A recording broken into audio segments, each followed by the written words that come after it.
केंद्र की मोदी सरकार ने कहा है कि दूसरी वेव के दौरान किसी भी राज्य सरकार ने ऑक्सीजन की कमी के कारण मौत होने के आंकड़े की सूचना नहीं दी है, जिसके बाद एक बड़ा विवाद खड़ा हो गया है। हमारे साथ बात करने के लिए खुद राजस्थान के चिकित्सा मंत्री डॉक्टर रघु शर्मा हैं। सर, सच्चाई कहां पे है? केंद्र सरकार कह रही है कि किसी भी राज्य सरकार ने सूचना नहीं दी है, जबकि दूसरी वेव के दौरान हमने देखा कि किस तरह से हाहाकार मचा हुआ था ऑक्सीजन को लेकर। सड़कों पे सिलेंडर लेके लोग घूम रहे थे। अपने घरों में डर के मारे लोगों ने सिलेंडर खुद के घर में रख लिए थे, कल को किल्लत हो जाए और हमारे पर मुसीबत आए तो हम बच जाएं किसी तरह से। जो हाहाकार ऑक्सीजन को लेके सेकेंड वेव में पूरे देश की हालत खराब थी, वो किसी से छुपी हुई नहीं है। हमारे मुख्यमंत्री जी ने 3 वरिष्ठ मंत्रियों को सिर्फ ऑक्सीजन के मैनेजमेंट के लिए दिल्ली भेजा, और जो इंजेक्शंस की किल्लत आ रही थी, रेमडेसिविर और टोसिलिजुमैब की, जो जीवन रक्षक दवाइयां थी, उनके लिए, क्योंकि उनकी शॉर्टेज थी, राजस्थान में 18,300 पर डे केसेस आ रहे थे, पॉजिटिव केसेस, और एक्टिव केसेस हमारे 2,12,000 के करीब हो गए। 5 राज्यों में राजस्थान था। हमारी ऑक्सीजन की डिमांड 615 मैट्रिक टन थी और हमें मिल रही थे 415 मैट्रिक टन। तो 2-2 घंटे में ऑक्सीजन की हमारे पास खबर आ रही, 2 घंटे की ऑक्सीजन है, 100 मरीज भर्ती हैं, ये इनकी जिंदगी खतरे में, मैनेजमेंट करिए। कहीं से फोन आ रहा 4 घंटे का, कहीं 6 घंटे का। किस तरह के भयावह हालात थे। आप टोटल डेथ राजस्थान में 8,950 हुई है। पर सर, उसमें से कोई आंकड़े सरकार के पास हैं क्या कि कोविड के दौरान ऑक्सीजन की कमी की वजह से कोई मौतें हुई हैं या नहीं? और अगर ऐसी आंकड़े हैं तो क्या केंद्र सरकार को ये आंकड़े दिए गए थे? 8,950 16 महीने से कोविड चल रहा है, टोटल मृत्यु हुई है। उसमें से 6,000 से ज्यादा लोग सेकेंड वेव जब चल रही थी, अप्रैल और मई के महीने में, 1.5 महीने में उनकी डेथ हो गई। आप बताइए कि मृत्यु के कारण और भी हो सकते हैं, लेकिन ऑक्सीजन तो सबसे बड़ा कारण हो ही सकता है। अगर ऑक्सीजन का हमारे पास सब्स्टिट्यूट भी नहीं है, अगर हमारे पास ऑक्सीजन होती तो हम और लोगों की जिंदगी शायद बचा पाते।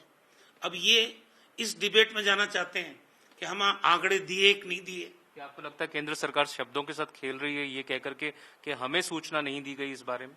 उनको सूचना, मंत्री खुद वहां पहुंच गए 3 सरकार के, और ये दी जा रही है सूचना कि ऑक्सीजन की कमी है, लोग मर सकते हैं और लोग तकलीफ में हैं।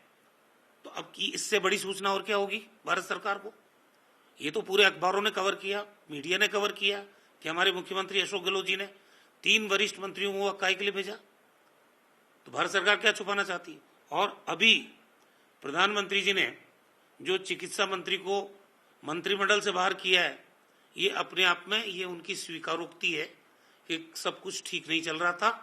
ना कोविड मैनेजमेंट की बात थी, ना ऑक्सीजन के मैनेजमेंट की बात थी, ना रेमडेसिविर टोसिलिजुमैब की बात थी, हर मामले में, ना वैक्सीनेशन के मामले में। पर क्या राजस्थान सरकार ने अपने स्तर पर ये आंकड़े निकालने की कोशिश की, या इसके पास आए कि कितने लोगों की मौत ऑक्सीजन की कमी की वजह से हुई है? देखिए, मौतों का आंकड़ा अचानक बढ़ना, और सबसे ज्यादा जरूरत पड़ रही थी ऑक्सीजन की वहां पे।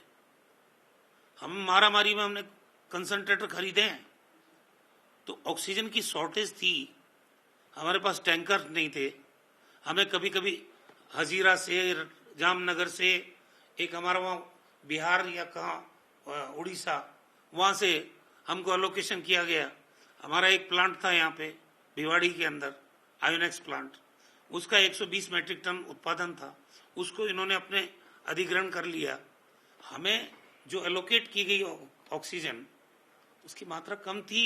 ये सच्चाई है। दूसरी लहर का जो दौर था वो इतना दुखदाई रहा है लोगों के लिए कि आपको लगता है कि तीसरी लहर अगर आती है तो उसके लिए तैयार है कि राज्य और केंद्र सरकारें? देखिए, अब तो हम कोशिश कर रहे हैं, 400 जगह पे जनरेशन के प्लांट लगा रहे हैं। यूडीएच भी लगा रही है, एलएसजी भी लगा रही है, एनएचएम भी लगा रही है, हमारे विधायक कोष से उससे भी लग रहा है, भामाशाह भी लगा रहे हैं। ऑक्सीजन कंसंट्रेटर भी करीब 40,000 प्रोक्योर कर चुके हैं।